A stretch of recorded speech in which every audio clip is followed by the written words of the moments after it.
All right. Welcome to the Sports Injury Central Pro Football Doc podcast. I'm just looking at Twitter for any other breaking news before we go on here. We'll let some people join. Taylor's with us here, etc. Congratulations. You all had a pretty good week. Yes, I just want to lead off, Doc, just a little bit on that. So, just talking to you and just working with you for a long time. I know you hate like rookies. You just it's more like you're not going to anoint them as quickly as most do, right? Like you have some people in the media saying like, "Oh, this is the best coming." You'll say not so fast. So going this week, our sick picks spat out 3 rookie quarterbacks that you had to back with us this week. I wasn't happy about it. Yeah. I hate rookies. Probably Rookie quarterbacks. I do. I think it's just the game of quarterback is so complicated. You're going through my rookie history. I mean, I remember, I never anointed Jimmy Garoppolo. I never thought he was that different. When he had that big record, everything. Yeah, and whatever, it's fine.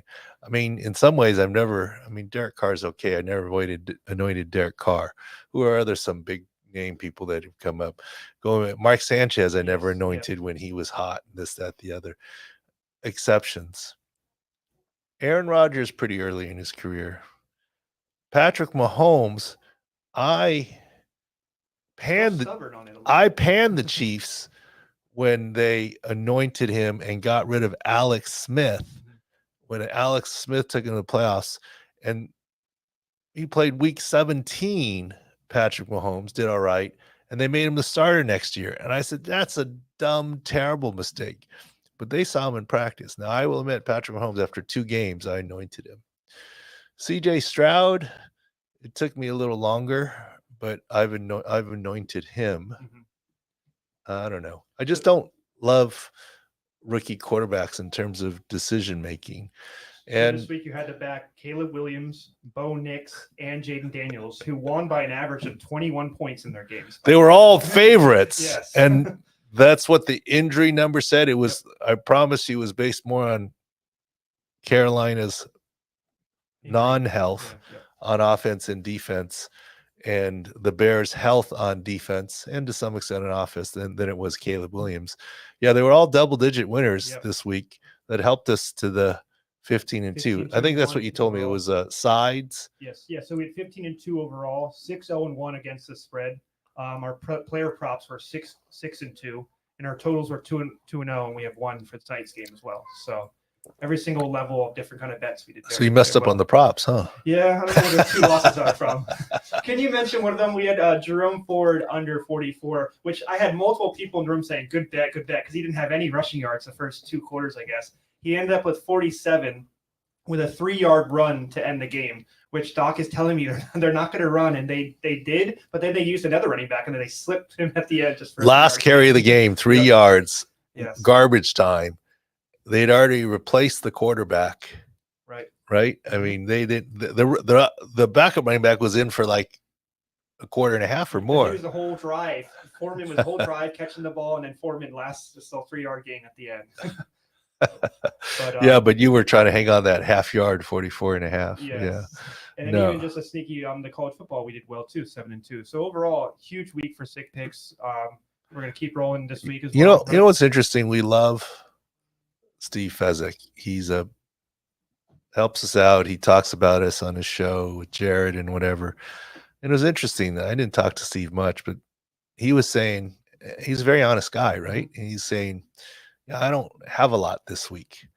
And we looked at our injury algorithm. This is a week we had a lot. We may have had too much and we had to farm them out. Yeah. I mean, there were some big plays based on injuries, just the way that it fell. Right. We're still working on next week's numbers now. We'll have them out pretty early, but the sick pick guarantee hit 2 weeks in a row. I guess it's easy for the guarantee to hit when you're 15-2, right? Yes, you got to be pretty unlucky for the guarantee not to hit. But check it out at Sports Injury Central SIC score. So what we do is we look at the injury numbers, a team's health against another team's health, offense health versus defense health, run offense versus run defense. And we're still working on a fantasy calculator there. that actually did pretty well. That put Brian Thomas up to the top. Yes, that put Trevor Lawrence to the top. Is Trevor Lawrence? Well. Tucker Kraft was up Tucker Kraft to the top, etc. But do you want to talk about the Derrick Henry? That was a good fortune, right? he popped up on our fantasy calculator as well, but we need a little help in overtime, right? Well, you can say that. Look, we said Cincinnati's D-line was injured. Baltimore's going to be able to run the ball. And they didn't really in the beginning, but that was against an 8-man box. And they were down 10. Which then allowed Lamar to throw the ball more effectively. And, of course, in overtime, the key rush. And people are going to say, oh, well, the missed field goal. Baltimore was driving before the fluke fumble, eyes off the ball. Yeah, that looked bad once that happened, but then the missed field goal / bad snap. Okay, so it sort of evened out right there. You look, anytime you go 15-2, there's going to be some luck involved, right? Nobody can be that perfect with stuff, but it allowed Lamar to throw the ball. Look, this is one of the weeks where usually, it's you're down to the wire doing this, that, the other. A lot of these were, that one's over. Let's go to this one. Right. But some of them, it started out as a sweat. I mean, look at Denver and against Las Vegas Raiders. 10-0 start. Yeah, they were down. 10-0 start. Yeah. Denver was down and first touchdown drive in the whole deal. Yeah. All right, I just want to talk on some couple topics before we jump into the rundown. First, remember a couple of podcasts ago, we were very in depth on our analysis on the Graham Gano situation. Remember when Giants lost their kicker mid-game? Similar situation kind of happened to the Niners with kicker Jake Moody and his high ankle sprain. Yeah, on a tackle. Yes. Yeah.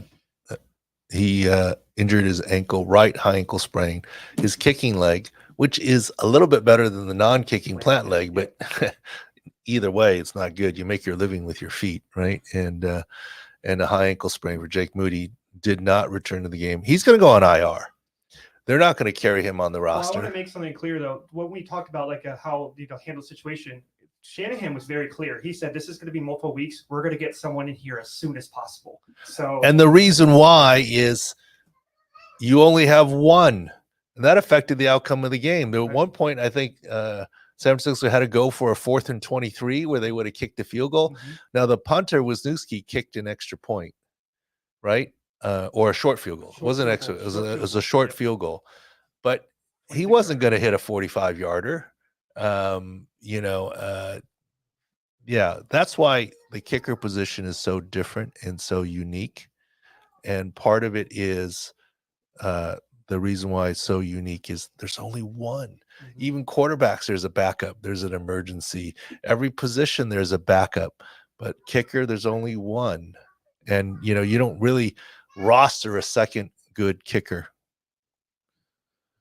So, second situation I want to mention. So a big video that got 10 million plus views was Deshaun Watson. There was a situation where it looked like he was walking away from his coach. There's a lot going on there in context. That's not what happened, right? There was a 12-man field. He was walking away off the field. You can even see in the video Amari Cooper counting the players. I just want to know your thoughts on just how a video like that can go negative and, on this new social media, that we're dealing with.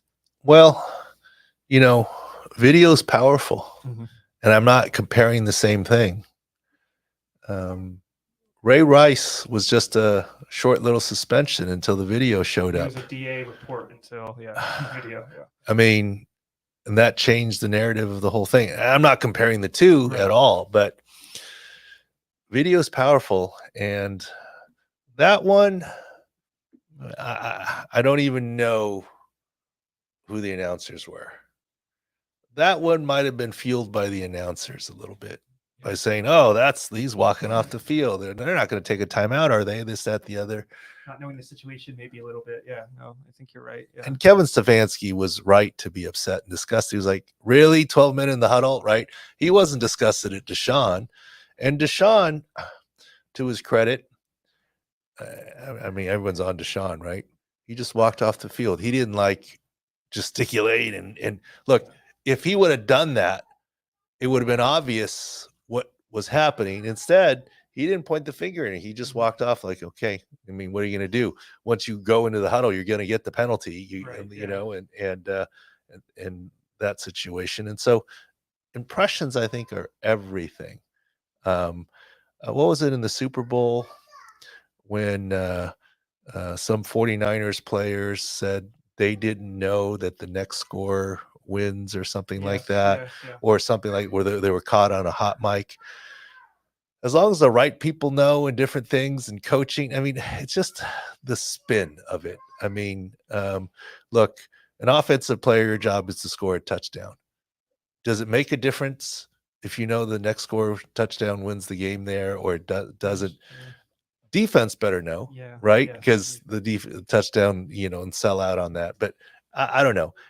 Let's look back at poor Sam Darnold back in the day. I'm seeing ghosts.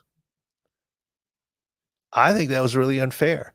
Having been on the sideline, I've heard comments like that before.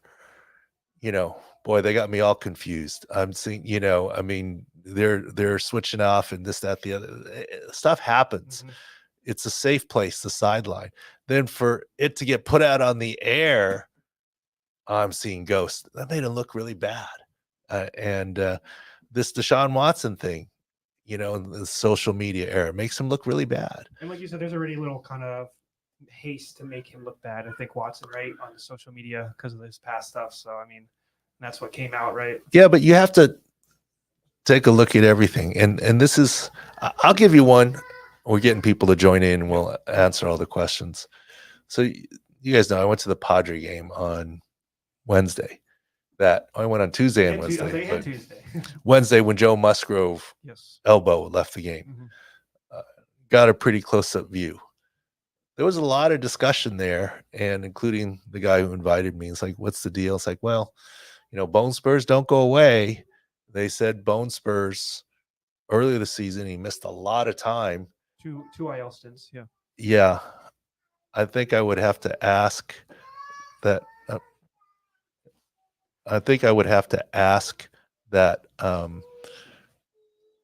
Why did they not just scope the elbow and take the bone spurs out and miss the 6 weeks or 8 weeks that he missed anyways? Right. And then as we put it all together in terms of what happened, look at it. He throws a pitch.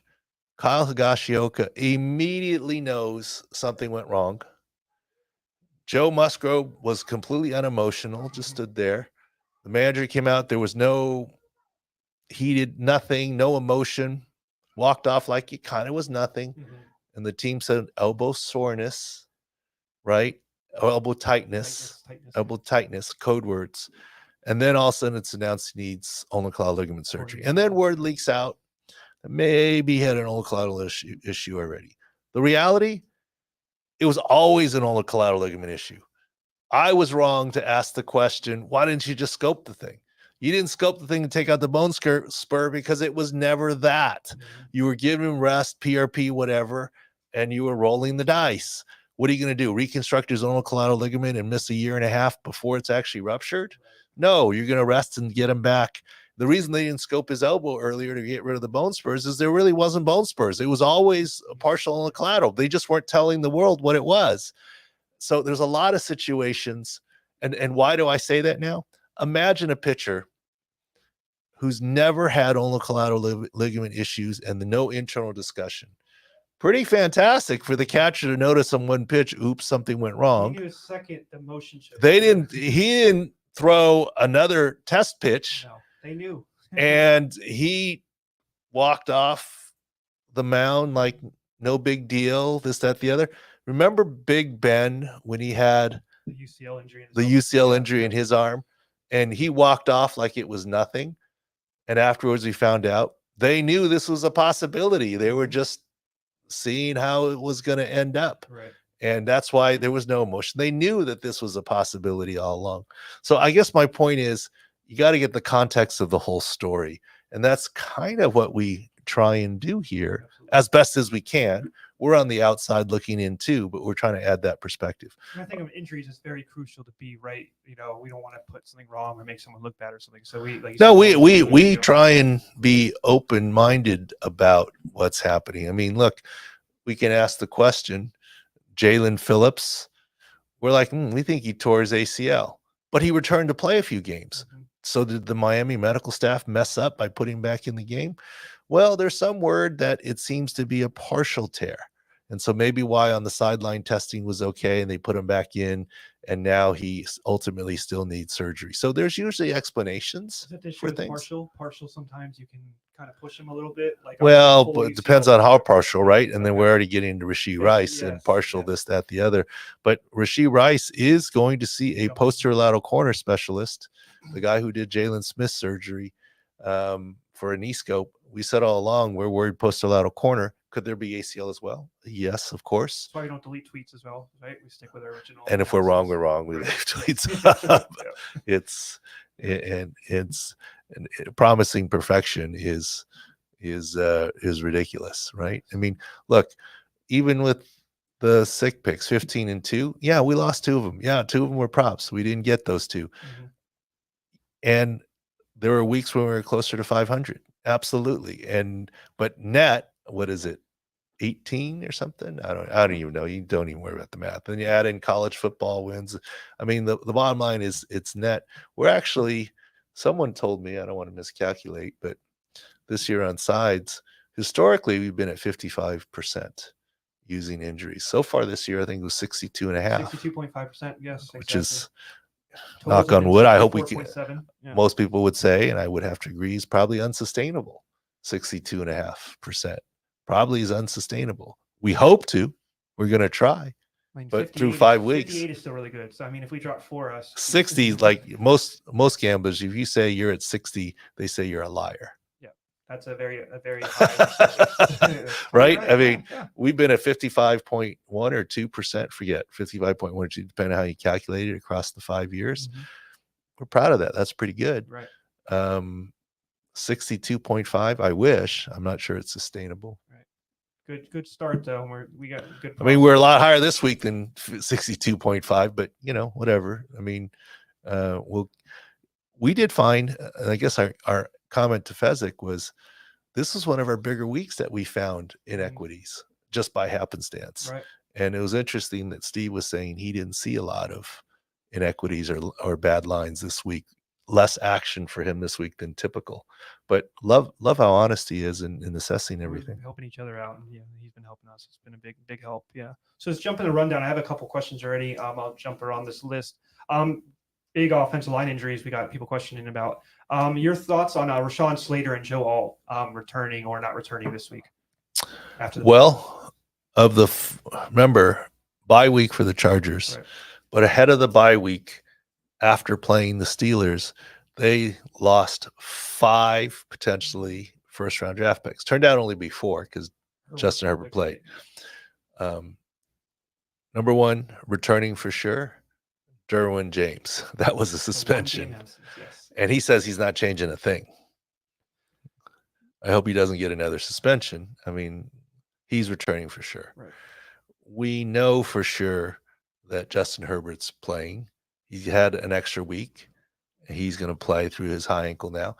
It should be mostly better, much better. Next up is probably Joey Bosa.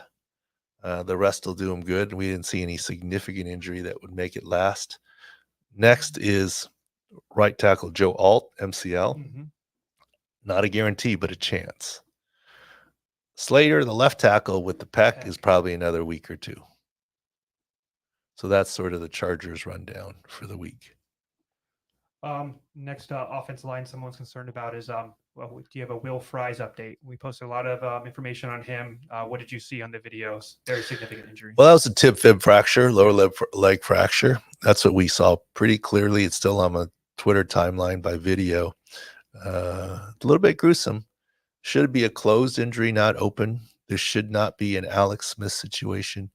He's already reportedly had surgery in Jacksonville.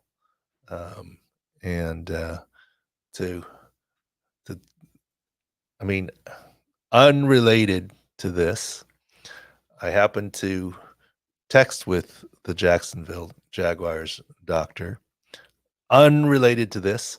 I promise you, I did not ask him a Jacksonville Jaguars injury question, and I did not ask him a question about Indianapolis Colts or Will They will Fries. hang up on you. We've talked about this. Yeah. It's just not the way it's done. And I'm not trying for HIPAA violations and insider information, but undoubtedly he stayed in Tampa and had a rotting. I don't know if the Jacksonville team doctor did it or there was a trauma guy that did it. Don't know that. But the surgery was announced to his tibia. That's because that's what you rod, the tibia. The fibula, the smaller bone, you actually leave alone and it will heal. You don't put a rod in it or anything. So there was one comment. It's like, oh, you said it was tibia and fibula. It was just a tibia. No, they just rotted the tibia. The fibula will heal, but whatever. I want you to be perfect. But it's not an open injury. This is not an Alex Smith. Alex Smith had an open fracture, tib fib, and immediate surgery with a plate where they opened up the wound, and there was some question of infection to start with, and it got worse, and that's what happened. This has low rate of infection, closed injury, tibial rod, which is safer than a plate, different type of injury. He'll be back next year. This is more Paul George. Remember Paul George broke his leg, tib fib fracture on the stanchion. Yeah. This is more Paul George than Alex Smith. Horrific injury, surgery, but he'll be fine for next year. I guess I don't know if this is a layman question. The rod, is that a lifelong thing that will always be in his leg, or can be removed too? Okay, can be removed as well. There's locked rods, reamed rods, different. It's a metal rod down the middle of it, kind of situation. And but Ryan Kelly, that's still a big one. Yeah, we'll just jump into the Colts. Ryan Kelly, he had a neck issue. He's missed a game. You're worried about that. All pro center.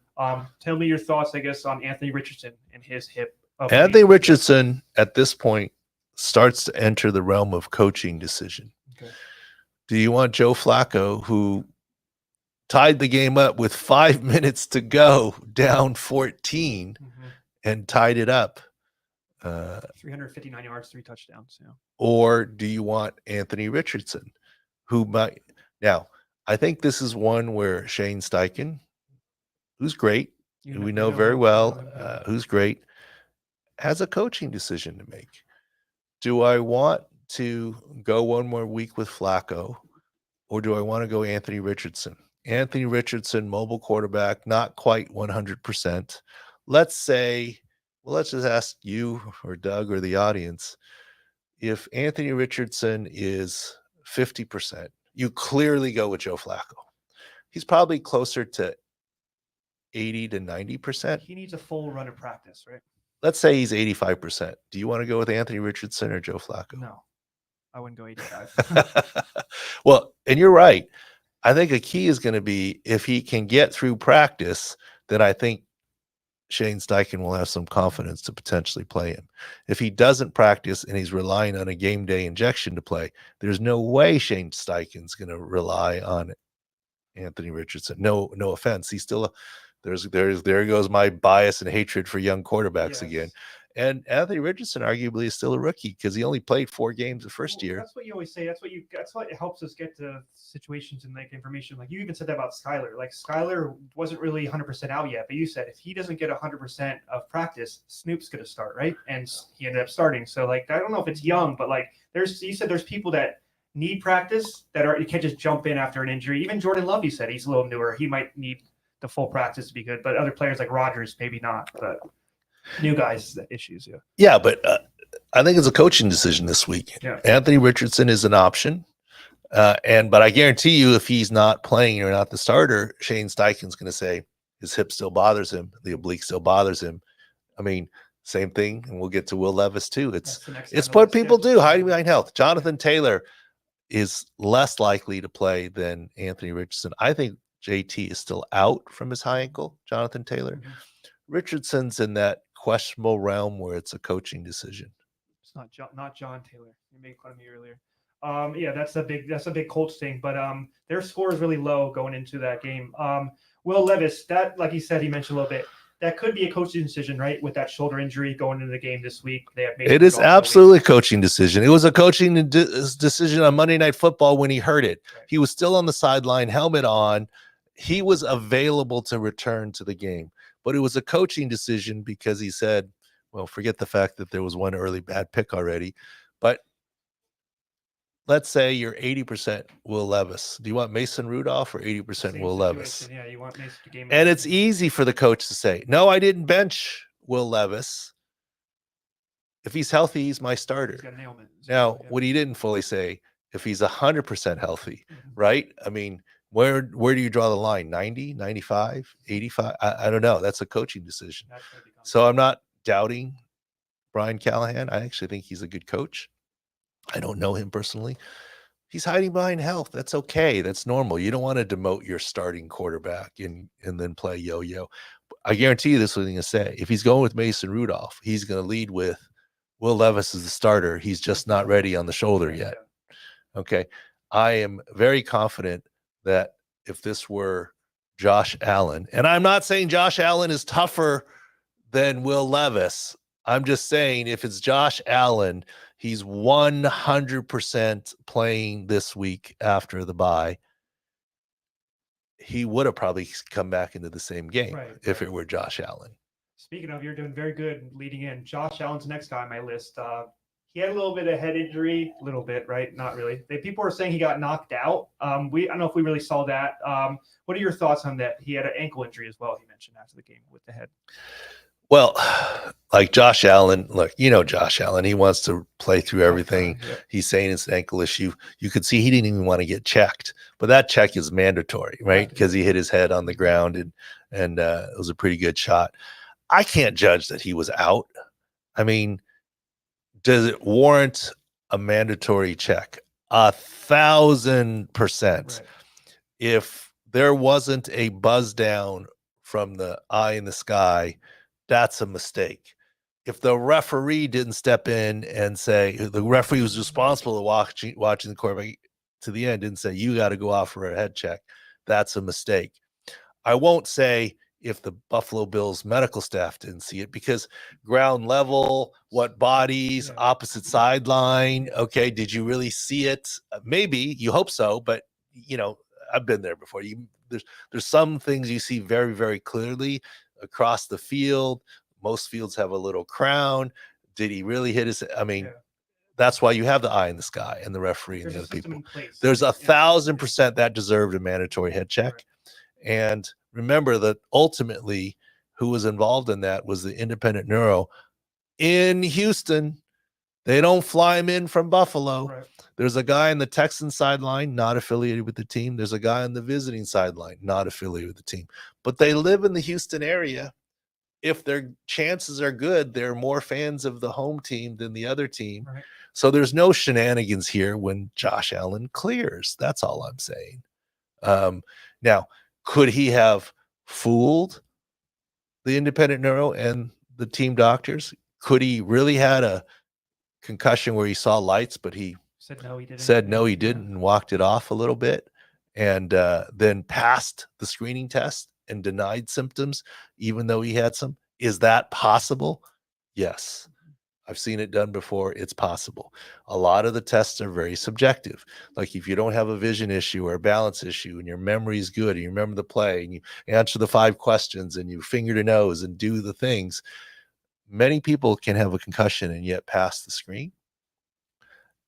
That's happened before. Now, I'm not accusing Josh Allen of hiding something, but it's been done before. And, but I don't think there's any shenanigans, and I don't think you can judge on video that the guy was out or this, that, the other kind of situation. I think the only worrisome thing is like what we see sometimes when that situation happens is they get symptoms going into the facility, the next week. And obviously, well, that's always possible too, right? To get delayed onset symptoms, or, that night or the next morning. That's happened before. I mean, heck, we just talked about Alex Smith earlier. That's how he lost his job to Colin Kaepernick. Mm-hmm. He reported delayed onset symptoms, and Kaepernick took over and then went to the Super Bowl with the 49ers. Next player, Doc, he had a little bit of a knee soreness going into the game. Aaron Rodgers, he said he suffered a little bit of an ankle injury. Your thoughts? You didn't see much in that game with him and Aaron? I don't. Second straight week. It's football. You're 40. Yeah. You're getting beat up.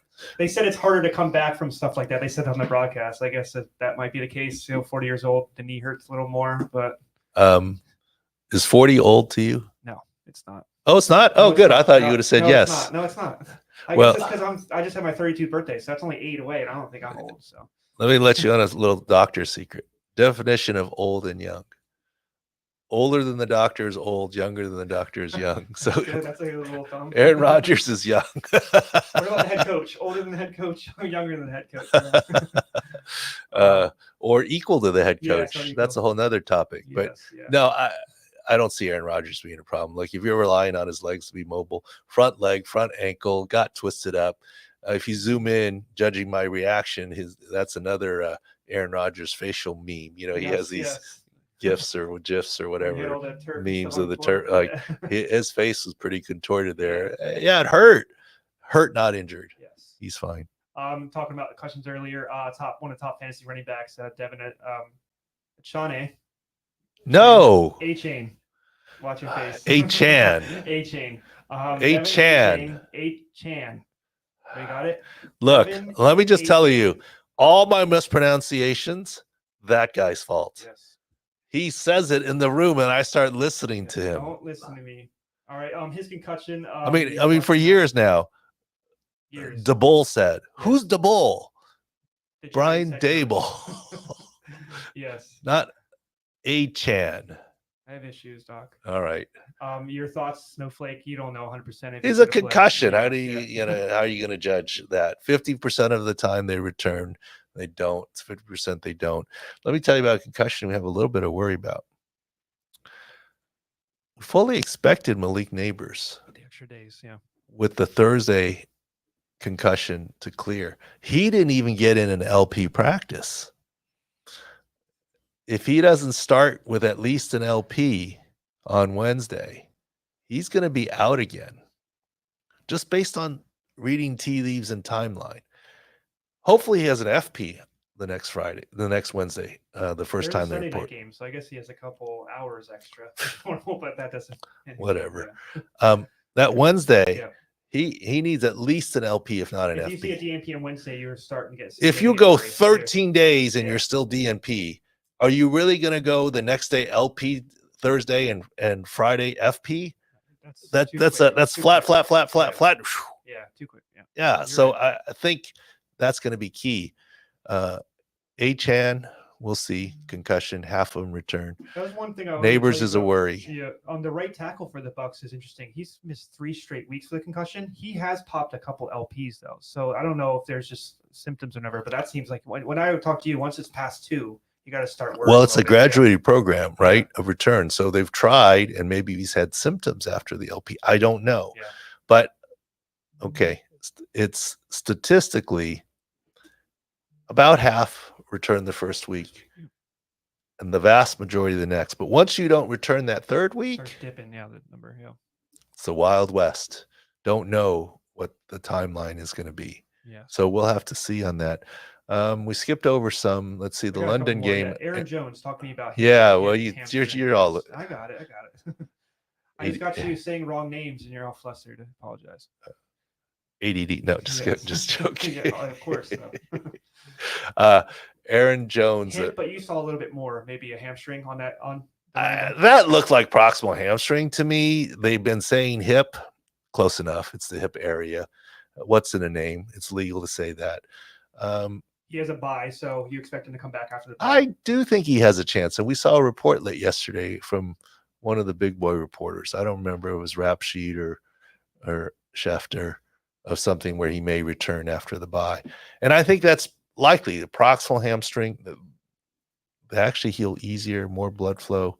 Didn't see anything significant there. He's got a chance to return after the bye. Aaron Jones back has a bye this week as well, so we would expect him. Oh, that's right.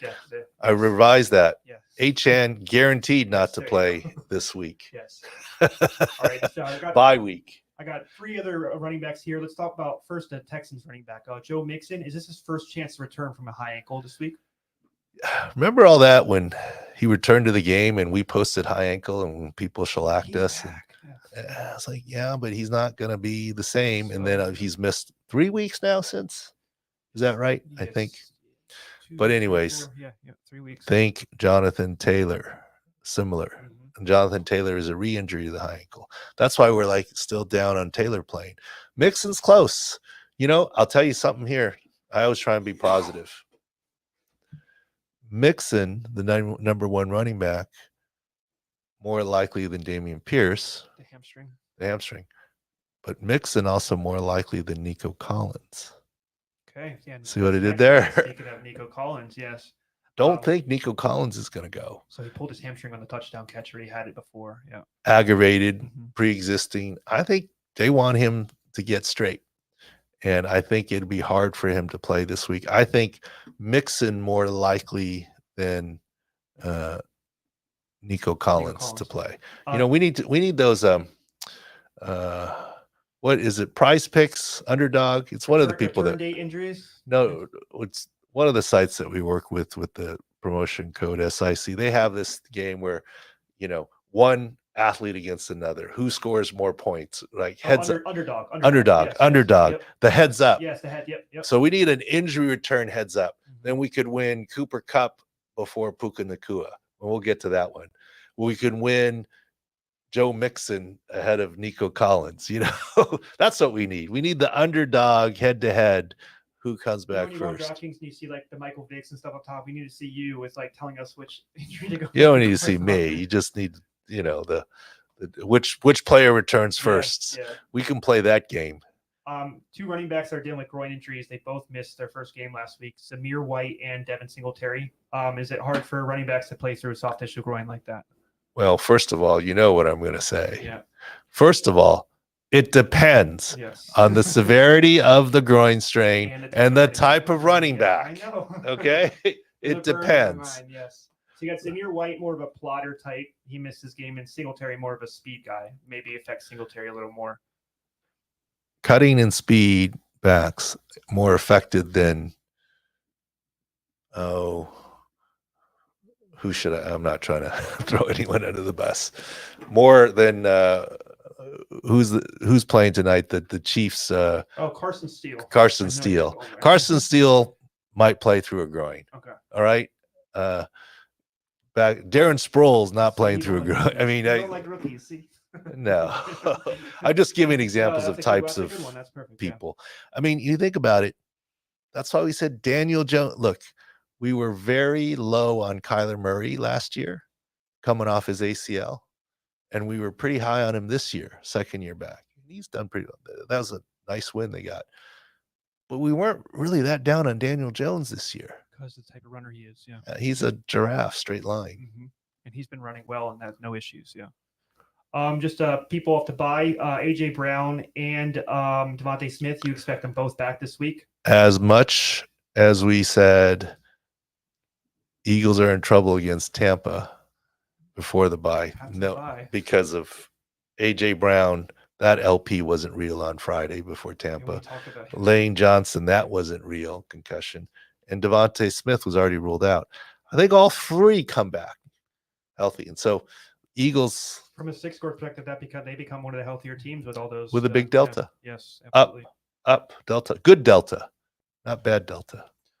This is a little bit of situation, maybe close and dear to my heart. Davante Adams and his hamstring. I just want to get your take. Even if maybe the injury is real, do you not expect him to play until that situation is fixed, or does he figure out a way to play? I don't know when the trade deadline is over. Okay, but I do not see him playing. And look at your boy Max Crosby, and what is he saying?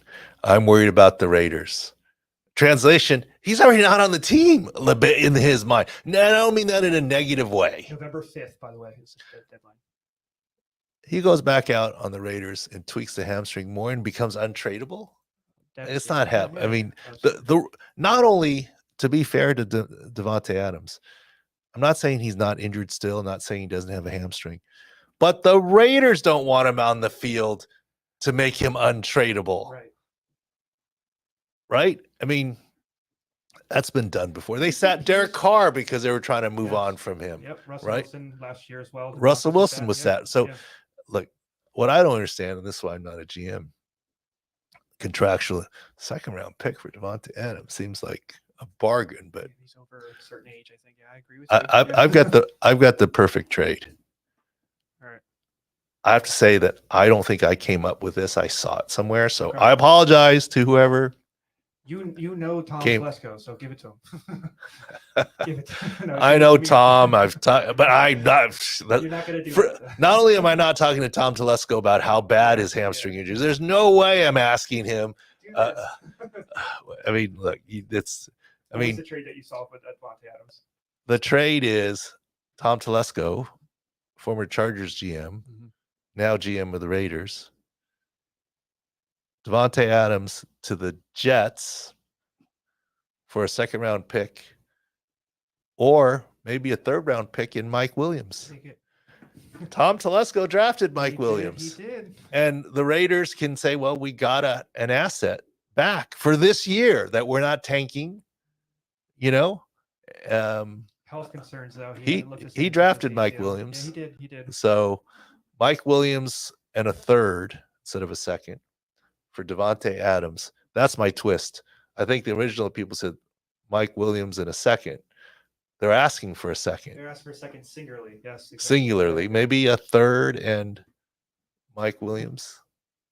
And you could just, like you said, you could say you brought something back, even though it might not. I guess it doesn't work that way, right? No, the trade would never mind. The trade's going that way. So it would probably be, the Raiders would, it would be, maybe they'll take a third and Mike Williams instead of a second. I'm taking it, but we're both not injuries, Yeah, I don't know.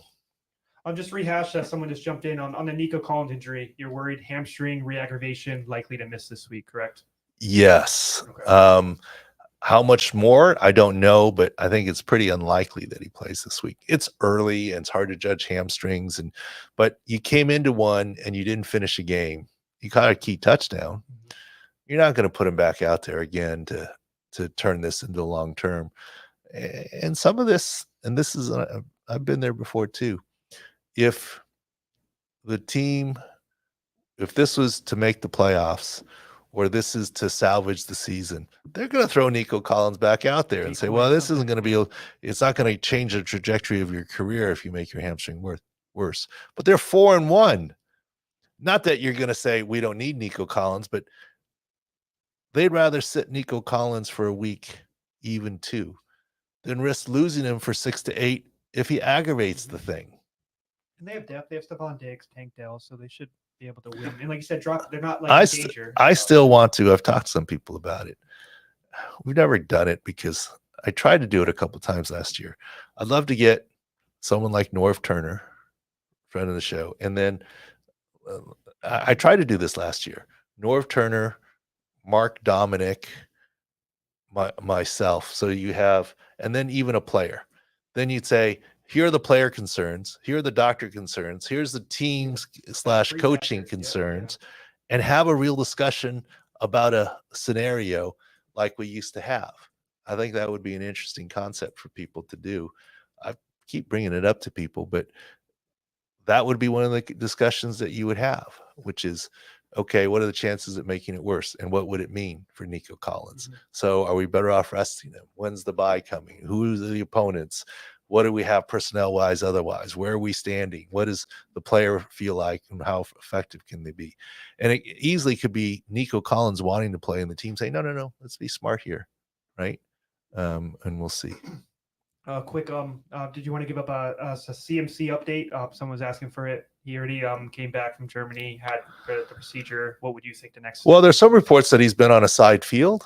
I haven't seen video of what he's doing on the side field. The interesting thing is the report of bilateral Achilles tendonitis that John Lynch said. I didn't hear that primarily, but I heard people talk about that. Yeah. Remember, on injury reports, you don't need a side. The only time you need a side is if it's a quarterback, as it is throwing shoulder or non-throwing shoulder.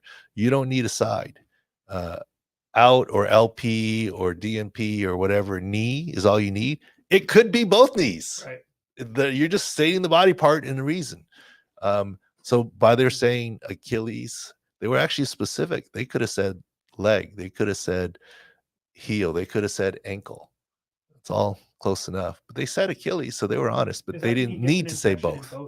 Yeah. You're not flying to Germany and taking the time and not. He got an injection in both. I think his back on the side field is earlier than I would have thought. Because you said that's the big thing is that he shouldn't do anything after the injections, right? At least 2 weeks of nothing. Yeah. I think it's 4 to 6 weeks to return, which would put us into November, right? That's why I'm targeting November. Maybe he's on track. At this point, if he's on the side field, I think he's on track for November. Knock on wood. In the record, you're not worried if they were 0-4, they still wouldn't rush him back, or do you think there's some maybe trying to get him out sooner? Well, they're tied with the Cardinals now, right? They're 2-3, so there is some urgency. There is a little bit, I think. But I mean, the 49ers are still Super Bowl or bust team, aren't they? I mean, so they're still looking big picture.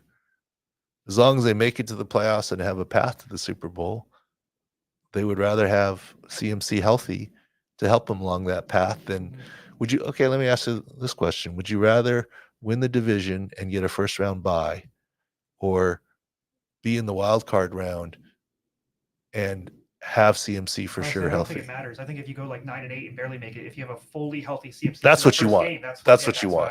I know Jordan Mason's done very well, but that's what you want. Well, there's people saying to Jordan Mason runs, he's been doing really well. They were talking about on Sunday Football is that those runs would have been longer or more. They hit 25 runs for Mason would be 70 yards from. So it's he's doing well, but you're still missing CMC, especially in the pass game, I would say. Yeah, I mean, I don't think Jordan Mason's done very well. He's done very good, and he's elevated himself, but I don't think CMC lost his job. No, yeah. I mean, back in my day, LT had an injury, and Michael Turner stepped in very well in a playoff run for us. He did. It elevated Michael Turner's status, and he got $40 million from Atlanta, right? Yep, I remember. But it didn't decrease LT status with us. I mean, Jordan Mason's going to make himself some money now. Absolutely. And he's elevated his status, but he's not taking CMC's job. Yeah. I mean, I don't care what Michael Turner did. He wasn't taking LT's job. You could just say it's the scheme or what he's doing in it. You can't necessarily say it was, No, it's elevating him, but he's not. I mean, Jimmy Garoppolo did very well and then got traded and has made a bunch of money. Well, he wasn't taking Tom Brady's job. Exactly. Yep. Last one, just give us an update real quick. People are asking about Rashee Rice. We talked a little bit about earlier, but just to explain that they're going to have a little bit of scope. I always say a little bit. I think I figured out the mystery. Okay, that's key. And this is why I always say we need source material. I spoke to somebody, and I'm not hiding the name. I just don't remember who. It was either a national reporter or a beat reporter. I don't even remember, but someone's well connected to the situation. Right. And I said, what is with this? We were talking about something else. And so I asked, what is with this Rashee Rice and MRI and swelling and this? That person said, and I'm not being sexist. I do remember it was a guy, but whatever, that doesn't matter. So I was going to say he, so just, whatever. He said, well, actually, the Chiefs never said that the MRI wasn't clear due to swelling. They said something closer to swelling was an issue and they need more tests upcoming. And yes, he's had an MRI. So I think it led some people to assume the swelling was preventing the MRI from seeing. Right. And I made a video last week a little bit where I was mad at myself. So many people were challenging me on it. And I saw MRI text saying, you don't know, I do. I'm like, no, I do MRIs all the time. I read them. I mean, I talk to radiologists. It's part of my work and practice. I saw some online doctors say swelling doesn't matter. Swelling prohibits a good MRI. Swelling does not prohibit a quality MRI. It does prevent you from having a quality physical exam because of guarding and how much motion there is and what have you. MRI measures fluid levels. Do you know something? I don't know if you probably don't know this. Everyone thinks an MRI of your knee is a picture of your knee. It is not in any way, shape, or form a picture of your knee. Does it allow you to see inside your knee in terms of the images? Yes. magnetic resonance imaging. It measures, I'm not going to get too complicated, electron beams, whatever, but fluid levels, the amount of water in tissue is one of the big differentiators.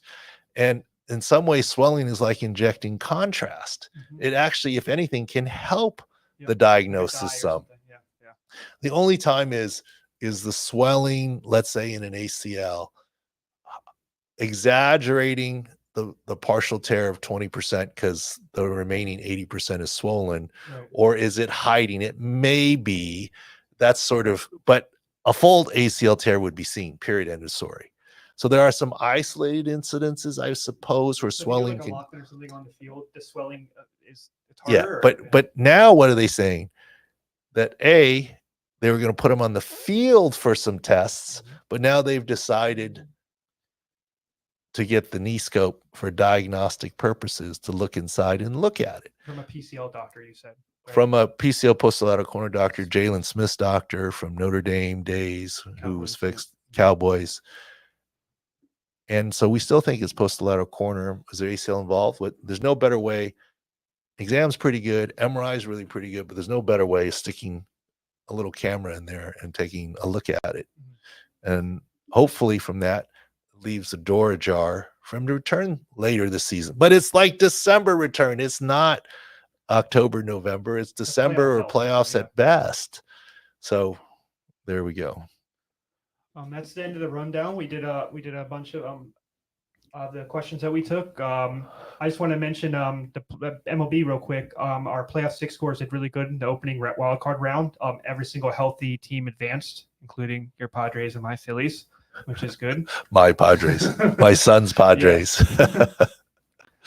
Including one of the teams too was the Detroit Tigers, which is the second healthiest team, and they were a huge underdog going into the Houston Astros. So our scores were helpful. You know what I've found over time, and I've been doing the baseball scores for a while. Baseball's tricky because it's so pitcher dependent. Who's pitching in this game, and here's injuries, right? And here's a well hit ball right at the center fielder versus a blooper that falls in, right? And so there's some element of where you hit the ball at someone hard versus not, right?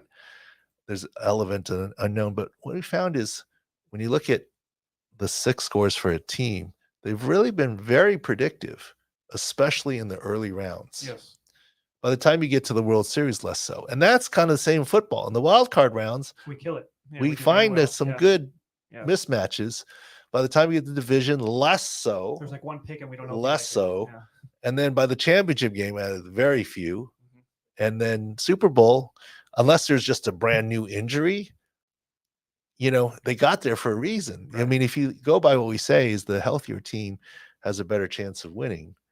Well, after 3-4 rounds of the healthier team had the better chance of winning, you're self-selecting out the injured teams. And that's the same for baseball.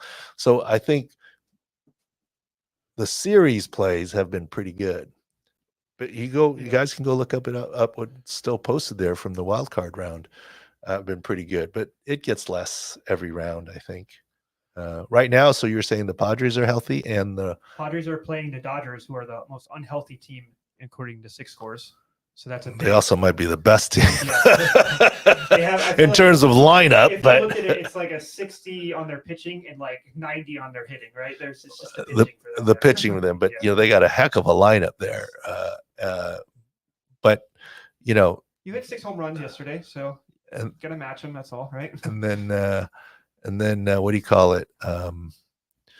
The Brewers, you said, were healthy? Yeah. No, the Mets. The Mets were healthier than the Mets were healthier than the Brewers. The Tigers are a big one. The Tigers were a 10 differential over the Houston Astros, and they upset the Houston Astros. So that was a big one. We had a 10 differential between your Padres and Atlanta in the wild card, and that hit as well. So the big differentials are, like you said, are predictive in a way the last couple of years. My brother-in-law, my wife's family, my wife grew up a Dodger fan in LA. They're still all Dodger fans. Dusty Baker. Dusty Baker, whatever. You're trying to bring up that story. I'll let that one go. Try to prod you sometimes. All right, I'll tell a wife anecdote. We're at the track, Del Mar racetrack, and kind of a meeting, work / fun. My wife doesn't fully love the racetrack. She's there. We're at a table and we're getting ready to leave. And I said, well, okay, let's move on. We can see your friends. He goes, I know you're a big Dodge fan. Do you want a picture with Dusty Baker? And she's like, really? Where is he? I'm like, at the table right here. She was right next to me. She was so detached from the. Okay, Doug, you might need to edit that one out. I might get grief for that one. And that was when he was the manager of the Astros. Yeah, he was still a manager of the Astros at the time. I mean, he didn't have a game that day. It's fine, whatever. Anyways, so what was I trying to say? Oh, I thought, what do you think of so I was saying Dodger fans. So there's text chains going back and forth between her brother and me, and he said, I said, oh, what are you guys doing there, Dodgers? You guys are terrible throwing stuff. He goes, those are Raider fans. and my wife said to me, well, that's a pretty good comeback. Yeah. And I said, I got a better one. I text back. Is there a difference? Raiders fans and Dodger fans. Those are both good. Yeah. Well, I actually loved going into the black hole in the Raider days. I thought that, like it was very fun out if you're throwing stuff and whatever, but I don't know.